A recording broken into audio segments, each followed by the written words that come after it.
Hey there, this is Natalie, and in this video, I want to talk about a topic quite a few people have asked me about, which is whether or not there's an afterlife in the world of Mushoku Tensei.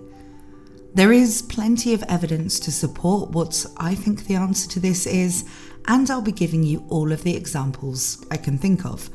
But this does mean major spoilers for both Mushoku Tensei itself and the prequel Old Dragon's Tale, so you have been warned.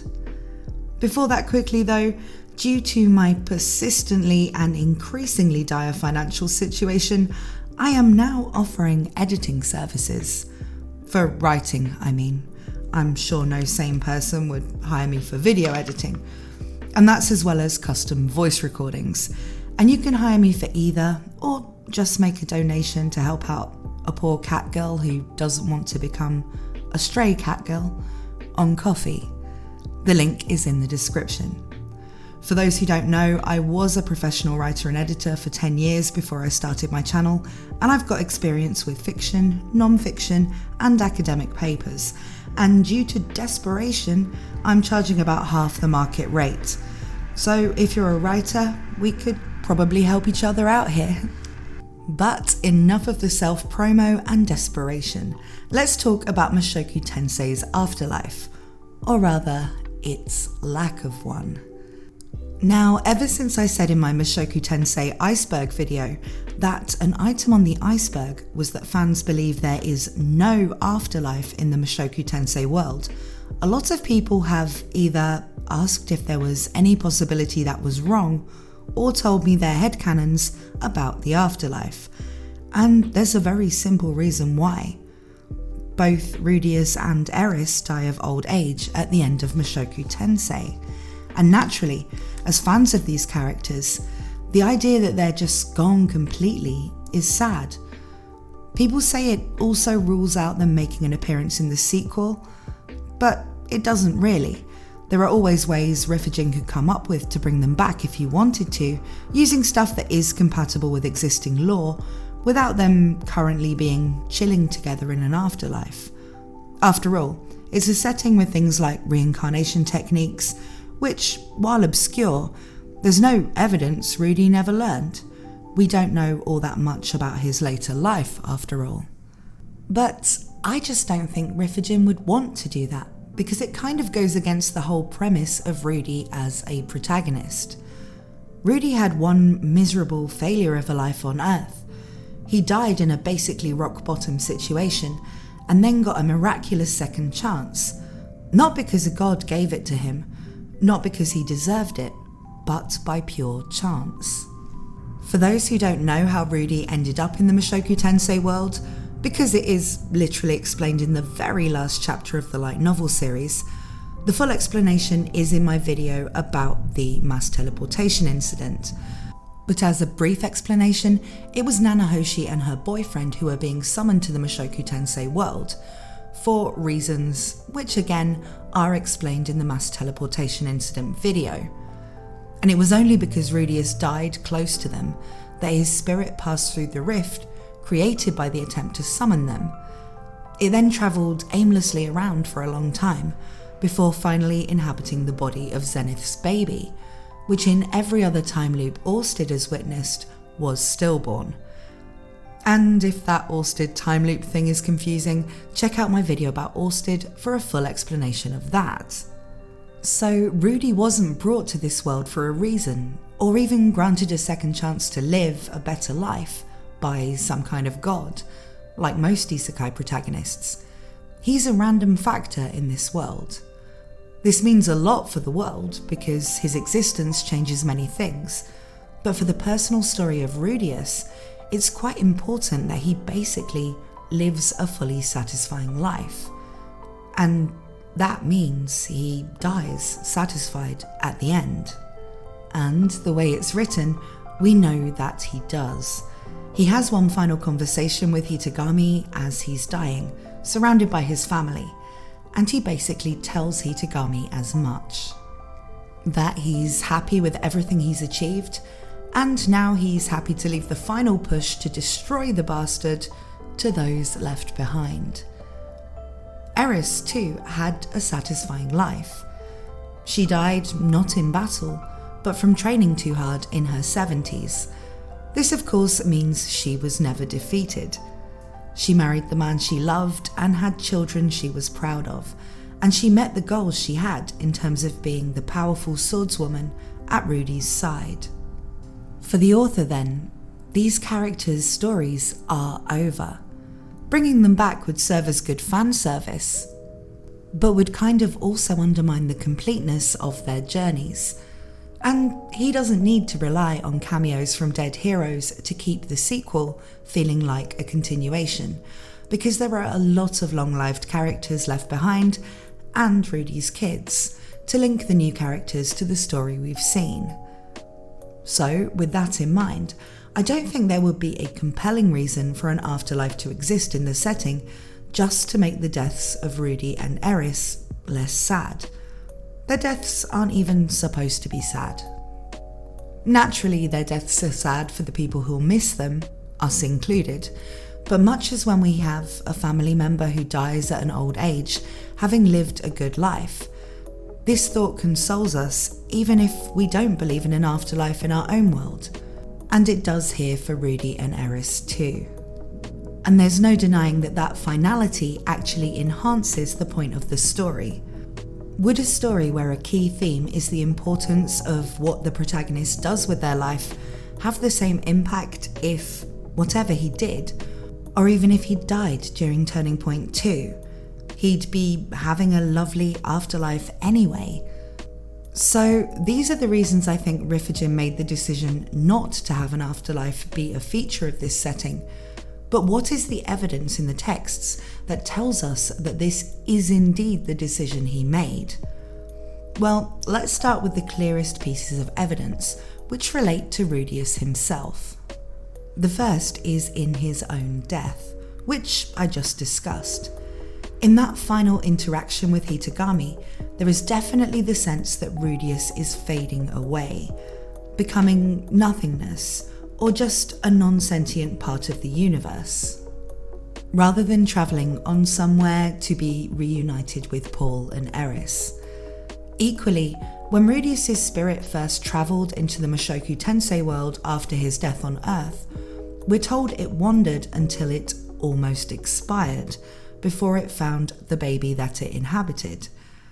This implied that his spirit would have just faded away. If it was normal for the spirits of dead people in this world to pass on to an afterlife, then logically that would have happened to Rudy. Now, you could say it wouldn't because he's from another world. So rules affecting spirits in this one wouldn't apply to him. But since it's the same spirit all the way through both lives, that would also mean no afterlife for him when he dies the second time. So that doesn't by itself mean the setting has no afterlife, but since any it does have would be unavailable to the protagonist, that would be an odd thing for the author to do. I think these two cases with Rudeus prove there's no afterlife on their own, but there are other considerations too. For one, there is just how complicated the existence of an afterlife would be with the time loop mechanics.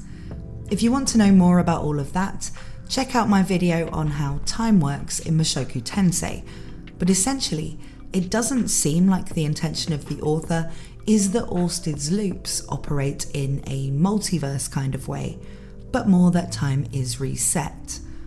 Orsted's loops are 200 years long, so obviously a lot of people die in that time period. Basically, everyone who isn't an extremely long-lived race. So, if there was an afterlife, Orsted's loops would effectively suck them out of it to go back to whatever state they were in at the start of the loop period, or to be born again at the time they got born in the new loop. It's not impossible for this to work logically, but it is pretty weird to imagine that a lot of these characters have already been in the afterlife countless times. Then we have the matter of, if there is an afterlife, it would have to have been included in the way the world was designed, whether managed by a god or as a phenomenon of the natural laws that emerged. Now, Old Dragon's Tale tells us exactly how the six-faced world was created, and then how it ended up with everything merging into what was originally the human world to form the world Mushoku Tensei is set in. So there was an original creator who also created every other world in existence, including Earth, and then each of the worlds in the six-faced world had a part of him as their own god, of their own world and race. There is never any mention of an afterlife existing as part of the whole grand enterprise, and even though the OG dragon god is a major character in Old Dragon's Tale, and the other gods, apart from the human god, all feature in the story, none of them seem to think anything particularly good happens to their people, or even themselves, when they die, so they're clearly not providing an afterlife themselves. Now, when Mushoku Tensei begins, all of the OG gods are long dead. There's Orsted, who's the son of the original dragon god, and there's Kishirika, who is implied to be the daughter of the demon god. But since neither of them can die for different reasons, they're not really going to be thinking about such things. In Mushoku Tensei's world now, the term god is given to the strongest person of a race or discipline. So there's a god for every style of swordsmanship and so on, but these are just people. They don't have the god orb inside them that the OG gods have that give them unreachable levels of power. There are no deities anymore. So who would have created this afterlife, and who is maintaining it? In a setting where the creation law is there, and where the gods lived among the people, it would be pretty hard to have an afterlife as part of the whole thing, but for nobody to know about it or ever mention it. Even the Millis Church, the only major religion we learn about in the series, follows a saint rather than a god, and seems to be more about a way of life, rather than about getting into heaven or anything like that, despite it having some similarities to the Catholic Church in terms of its structure and traditions. In fact, even the existence of a religion like this would present problems in the story if it did preach an afterlife. This is because it would either mean, if the followers of the church were right, only the characters this applies to, like Cliff, Norn, and Zenith, would get into the afterlife. So they would end up spending an eternity without any of the people they loved when they were alive, which would not be very satisfying to think about for the reader. Or, alternatively, the followers of Millis would be wrong, and either everybody or nobody goes to an afterlife, which would make them seem kind of stupid for believing in it, given they live in a world where there are people who are literally thousands of years old. So it's not like in the real world where people base their faiths on scriptures because nobody who is alive was actually around when the world was created or when important religious figures were around. It just wouldn't make sense for a religion in this kind of story to include an afterlife in its core beliefs. Finally, there's the matter of the different fantasy races. This also presents a problem for the author when it comes to creating an afterlife for his characters that makes sense with the lore but is also satisfying for the readers. Assuming the readers want to believe the characters they love would be going somewhere together for the rest of time. You see, there are races in Mushoku Tensei who live for millennia, races who are outright immortal, races who hate each other due to the way their original worlds ended, and other factors that would make them all sharing the same afterlife a bit unwieldy to think about. So you may go down the route of saying, okay, so people have a different afterlife depending on which of the original 6 worlds their race came from. And that on the face of it would make sense. But then you have to think about the new races that emerged in the Mushoku Tensei world, of which there seem to be quite a few. And then things like how some beast types are now considered demon race based on their alliances during the demon-human war. And it's clear that all of this presents some problems. Additionally, race-based afterlives would mean things that would suck to think about for the reader. For instance, Roxy is demon race, but Rudy is human. Different afterlives. As for their children, where would they go? And either way, they'd only be with one of their parents. That's not the kind of comforting thought to end the stories of these characters with that readers would want. So that's basically my take on why the author wouldn't have intended for Rudy to have an afterlife. The reasons it would have been difficult to make one work with the lore anyway, and the evidence in the story that, oh Bojack, there is no other side. This is all there is. I know it's not as hopeful as my last lore video, which please watch if you haven't already, since YouTube decided to show it to hardly anyone, and if you're into Mushoku Tensei lore, I think you'll find it interesting.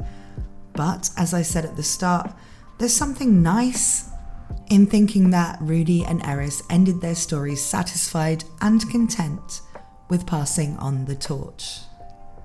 But what do you guys think? Let me know in the comments. Thank you as always to my supporters on Patreon and Ko-fi, and to everybody who's helping me out in whatever ways they can. It's really, really important to me right now and making a big difference. Thank you also to just everybody who subscribes to my channel and watches my videos. Thank you for watching this one, and I hope to see you again very soon.